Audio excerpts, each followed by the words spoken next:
Meu nome é Ana Clara Silva. Tenho 28 anos.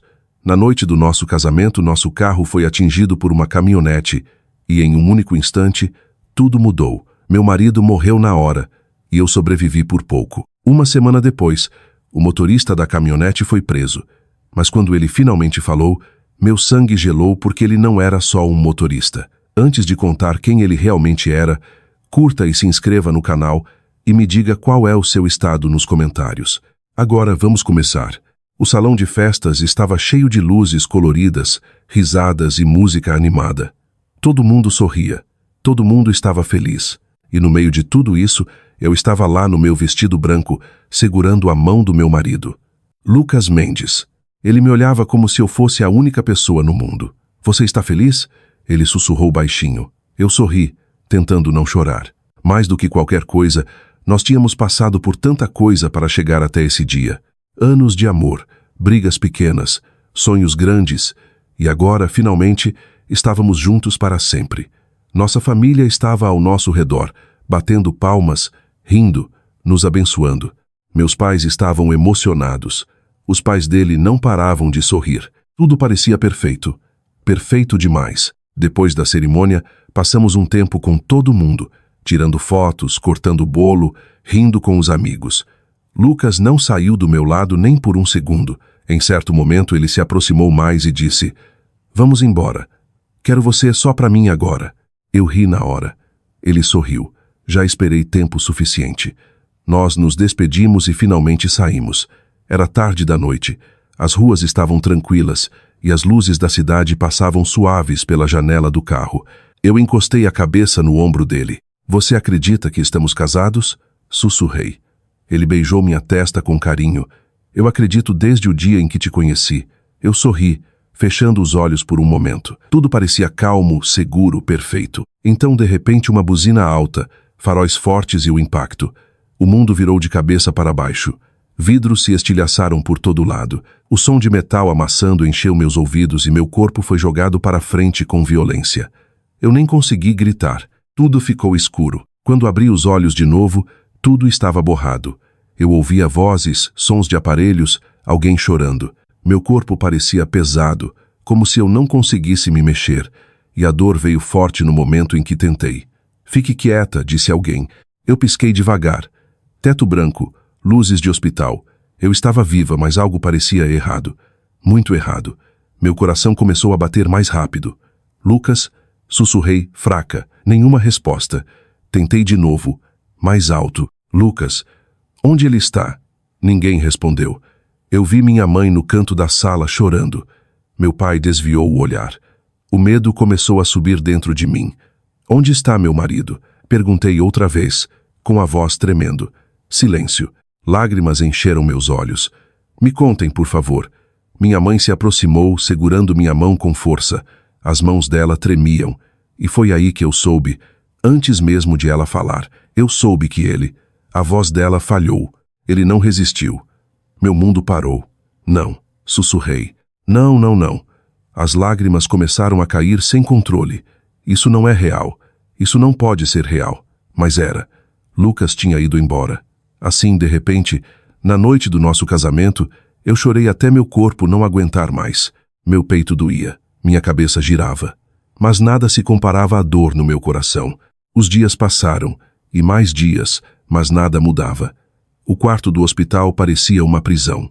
Meu corpo foi se recuperando devagar, mas por dentro eu estava completamente destruída. Para onde eu olhava, via ele. Cada memória, cada sorriso, cada palavra tinha sumido. As pessoas vinham visitar.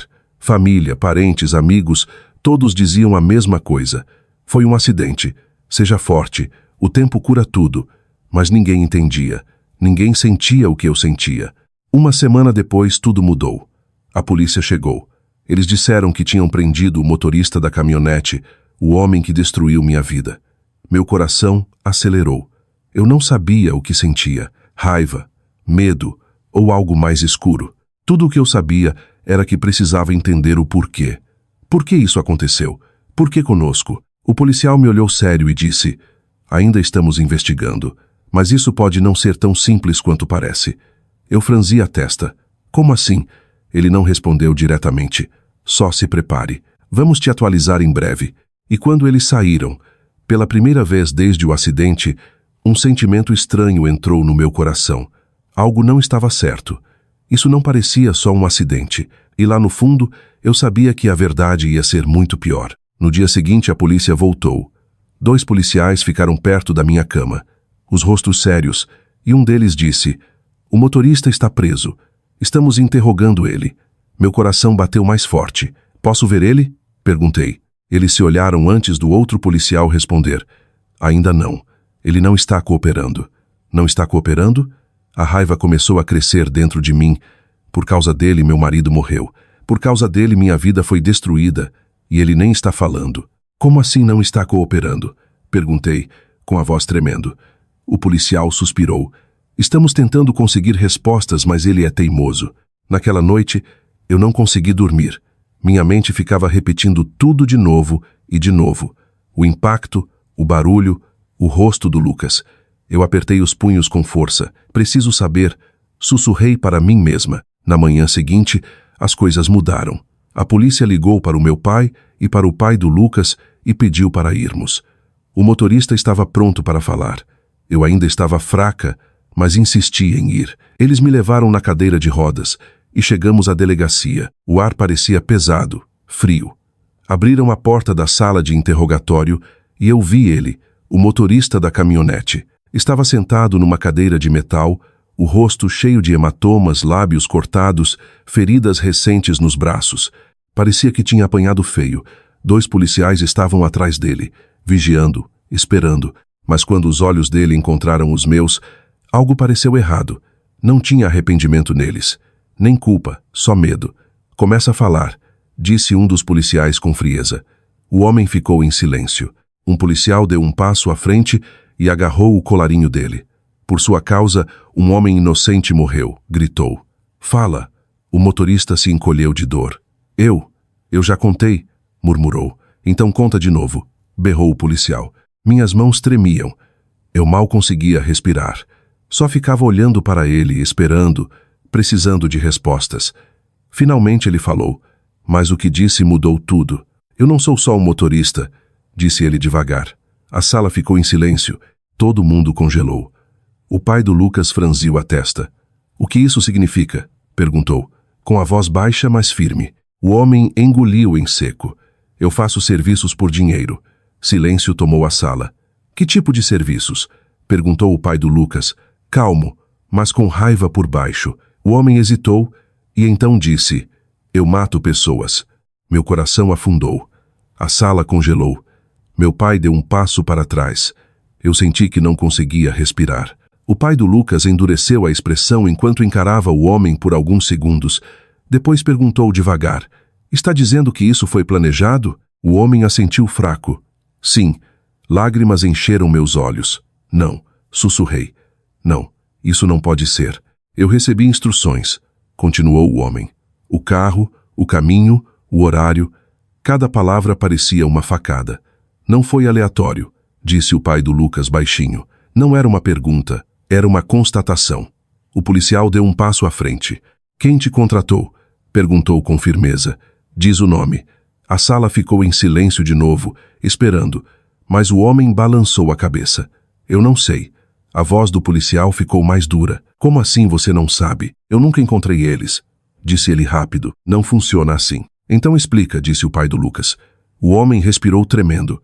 "Sempre tem alguém no meio. Um intermediário. Eles me contatam, dão os detalhes, cuidam do dinheiro. Então você nunca vê a pessoa de verdade?" perguntou meu pai. Ele balançou a cabeça. "Nunca." Minha cabeça girava. Alguém planejou isso. Alguém quis isso. "Quem é o intermediário?" perguntou o policial. "Eu só tinha um número", respondeu o homem. "Só isso." "Onde ele está agora?" "Eu não sei", disse rápido. "Ele sumiu depois do serviço." Os policiais trocaram um olhar. Eles já tinham tentado rastrear. Nada. Sem identidade, sem localização. Como se o homem nunca tivesse existido. A sala ficou em silêncio de novo. Mas dessa vez parecia mais escuro, mais pesado. Uma coisa estava clara. Isso não foi acidente. Foi planejado. Com cuidado, com frieza.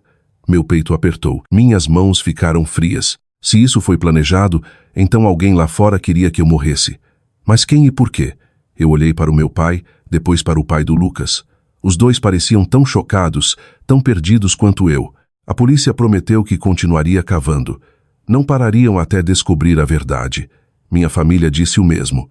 Eles descobririam quem fez isso, custasse o que custasse. Mas enquanto eu estava sentada ali, um pensamento ficava repetindo na minha mente sem parar. Isso não foi aleatório. Não foi um erro. Alguém muito próximo a mim podia estar por trás de tudo. E esse pensamento me aterrorizava mais que qualquer coisa. Os dias passaram depois daquele interrogatório, mas nada parecia normal mais. Cada momento, cada respiração parecia pesada porque agora eu sabia a verdade. Isso não foi acidente. Alguém tinha planejado. Alguém queria que eu morresse. A polícia continuou investigando. Tentaram de tudo. Rastrear o número, checar registros, procurar qualquer pista, mas era como perseguir um fantasma. O intermediário tinha desaparecido. Sem nome, sem rosto, nada. O caso começou a desacelerar.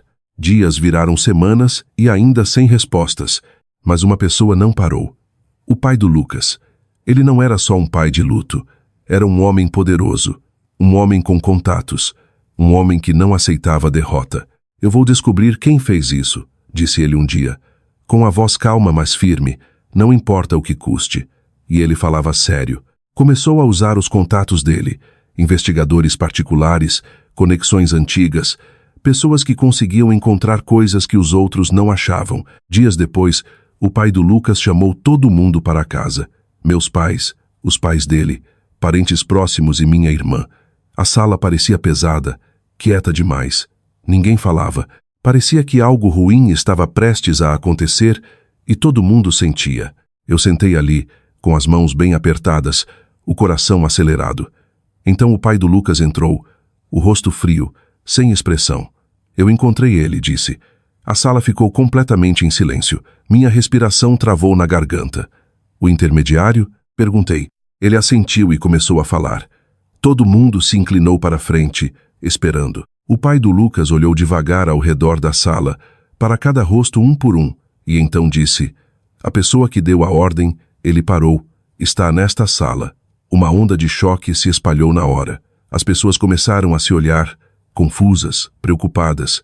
Meu coração batia tão alto que eu conseguia ouvir. Não, sussurrei. Isso não pode ser real. Devagar, o pai do Lucas deu um passo à frente. Eles rastrearam tudo. As ligações, o dinheiro, os encontros. Não tinha dúvida.